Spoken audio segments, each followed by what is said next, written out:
Hey folks, welcome back to Let's Play Jade Cocoon.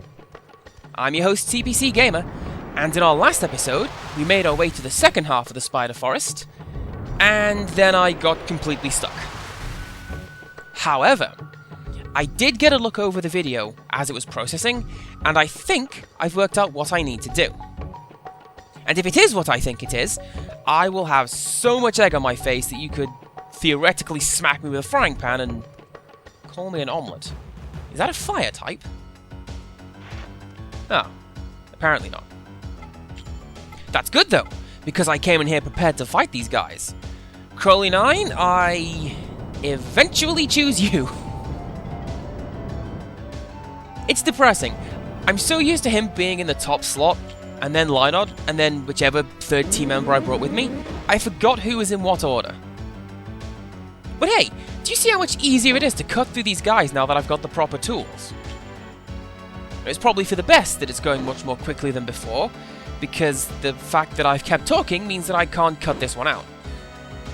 But that's okay, because it means that Crowley gets more screen time. Anytime that Crowley is not on screen, people should be asking, where is Crowley? And he's grown a lot too.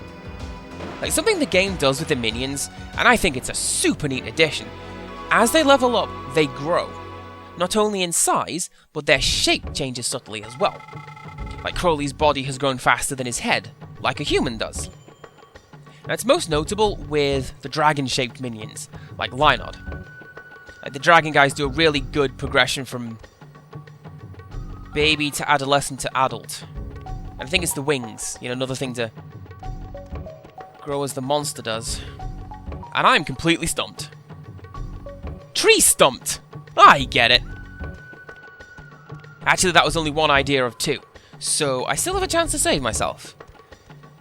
In as much as I can actually save myself from making a dreadful pun like that. Alright, let's give this a go. Yes! Man, you know what I keep saying about how if you want somebody to go somewhere, you shine a light on it?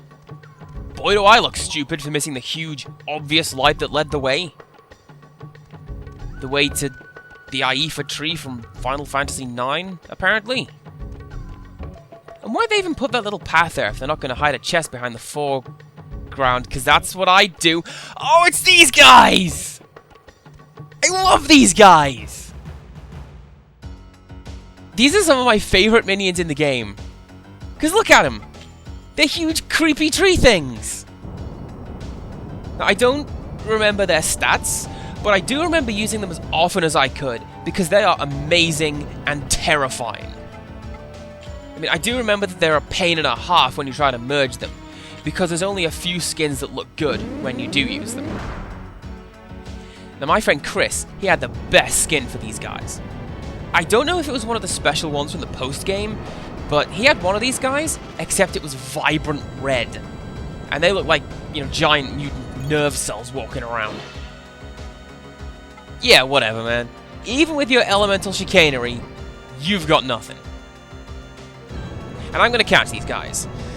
I don't know if I have anything cool to merge them with, but I don't care. I really want a killer tree on my team. Nice. And see, the Lifestealer is a pretty strong sword, but Levant's still not quite strong enough to do any real damage. So next turn, that guy is mine. Oh, also, look at his spellcasting animation. Look at it. That is the look of something that is not all there. That's another reason why I love this creepy tree. Why are you casting again? Are you really that fast? How? You're a tree. You should be literally rooted to the ground. That is actually where the term rooted comes from. Alright, confession. I am the kind of guy who will go, I won't use that elixir. I might need it later.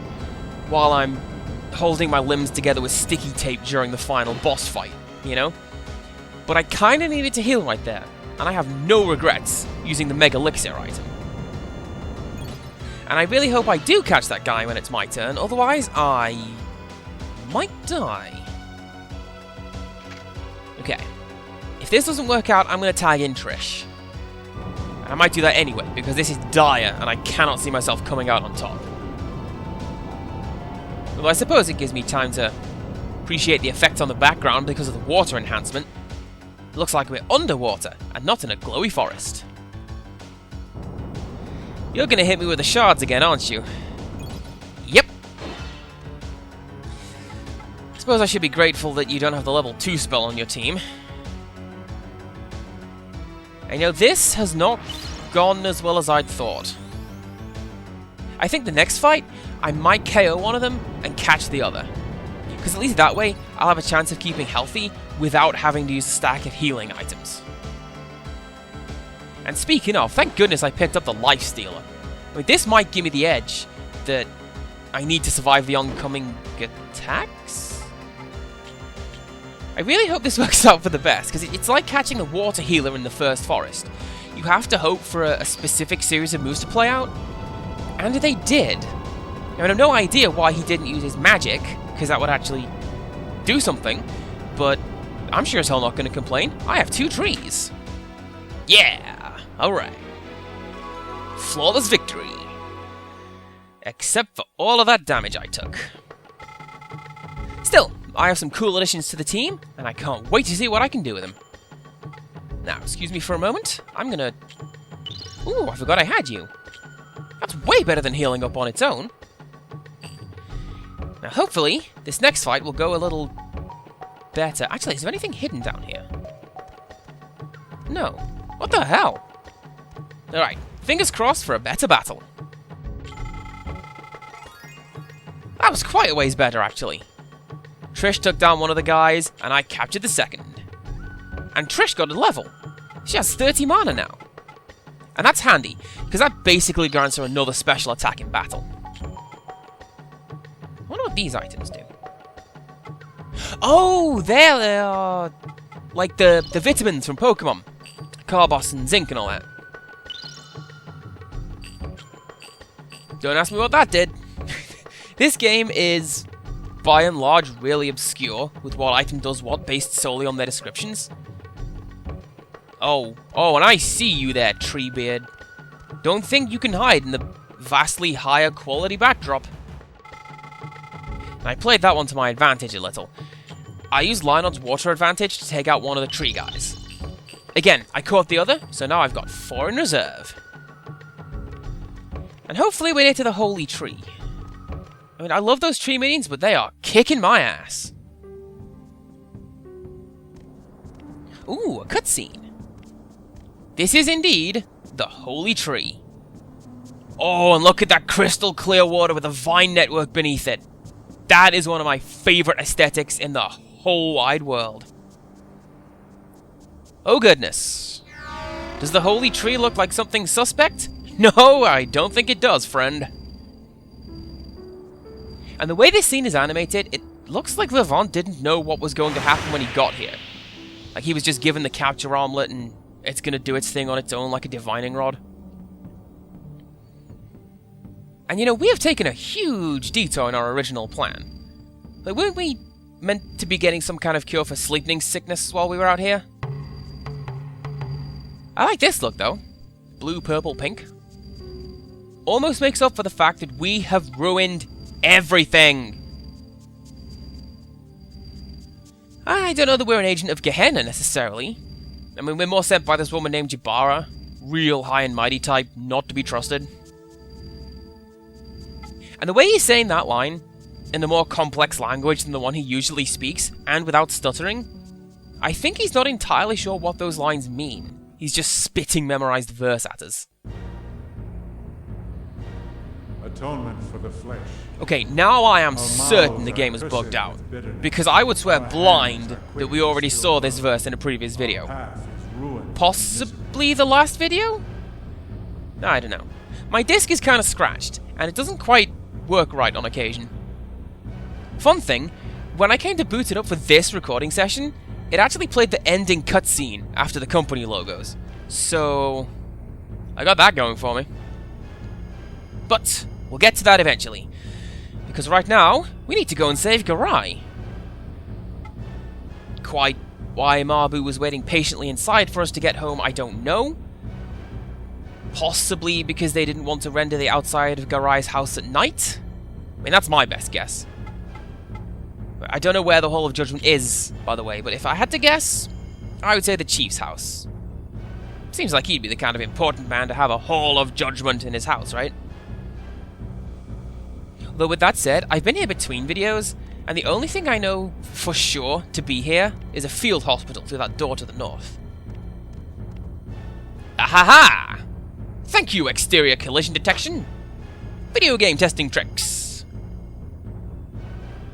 And for as much as these guys look like cool anime characters, that guy looked like he was done by Goscinny and Uderzo. Not that that's a bad thing, mind you. Love a bit of Asterix. But he looks like he's one of the Mighty Gauls. Oh, and that is a good name. That is a really good subtitle for a mythological figure like the Muses or something. Or a goddess, appropriately. Now, I don't know if you ever played Xenogears, or if you're aware of some of the themes that go on in the game, but there is a point where one of the characters, Choo-Choo, is actually crucified. And it's played entirely straight, but it's kind of ruined by the fact that Choo-Choo is a big pink cuddly toy gag character, and it just looks ridiculous. And I bring this up because I get the feeling that this would play out a lot better as a low-budget animation rather than an in-engine cutscene, because Garai looks kinda silly. Especially since she still has those big googly eyes on her model. You got some good hustle though. I like that. I mean, it's about now that Jibara should probably rethink this whole situation, because when the hero starts to monologue to the villain, you know they've got something good up their sleeves. I mean, especially when you're dealing with the personification of death. Like, as soon as she played that card, I fold. I am out. I will do whatever you like. Please don't kill me on account of my being a petty dick. Now, the fact that Levant is friends with Death actually shows up in the sequel, which takes place in the same world as this game. It's not addressed directly, but they do allude to it at various points in that game's ongoing plot. Oh my god, it's a Soulnado! Garai is basically Shao Kahn. Oh, and there was a really subtle Easter egg in that scene. But I'll leave it up to you guys to guess what it was. Now take a listen to the music in the background, because it's a subtle remix of the music that plays in Garai's house. Love it when games do that. Can I get in there? Apparently not. So, let's take a look at the aftermath of Garai's plan, shall we? I think here's a good enough place to go. Check it out. Everybody has been turned to stone. Now, you can still head to any location in the town, but this has affected the whole village. Everybody has been petrified where they stand. Let's go back to Garai's house, shall we? Mabu doesn't worship Gehenna, so she's probably going to be okay, right? Oh, and here's some more of the game's emergent narrative. That's Kelmar. The first thing he did when he found everyone was about to die was to go and see Mabu. And this is another interesting thought experiment. If you knew that you were about to die in the next few minutes, what would you do? Answers on a postcard. Well, now, how did you get there? And what's this now? Have I been given an annoying fairy sidekick for the rest of the game? Because I worked out so well in that other game. Actually, you do have an annoying fairy sidekick in the sequel. I don't want to say her name is Navi, or Nico, or Nikki, or something along those lines. Now, I've mentioned a couple of times before now how the animated intro to the game spoils part of the ending. This is it. There's a fully animated scene of Mabu turning into a fairy and hiding in a cocoon. I'm not entirely sure why she's turned into a fairy. Plot-wise, anyway. Game-wise, it's to make the next section incredibly difficult. Since everybody is incapacitated, I can't do anything in town. The shop is shut, the blacksmith is gone, I can't merge or even swap my minions. It is all gone.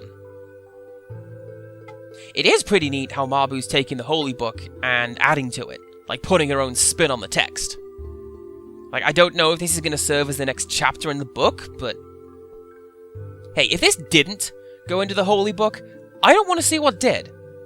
I mean, possibly Ragnarok? And this is one of the saddest things of all. Mabu can only stay out of her cocoon for a short time, but she didn't know that, and she spent most of that time trying to rationalize everything. Like, we can't even say goodbye.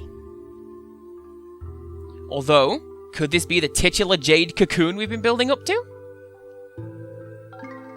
No, it absolutely isn't.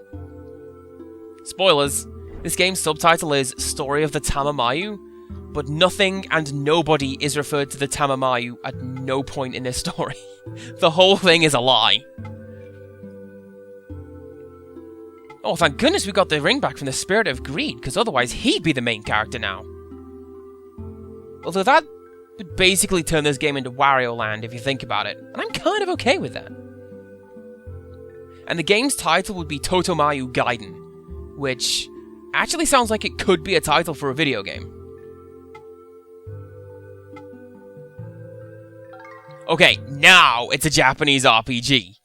Here is the garb of the legendary hero, whose shoes you must now fill. Fight, hero, and save the world!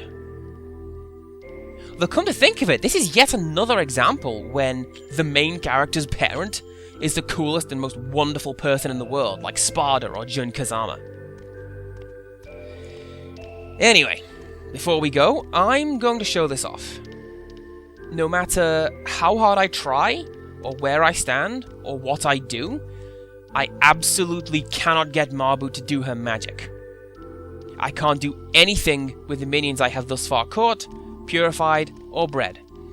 So the next part of the game is going to be a pretty tough one. So, I'm going to head back to the forest, get ready to push on.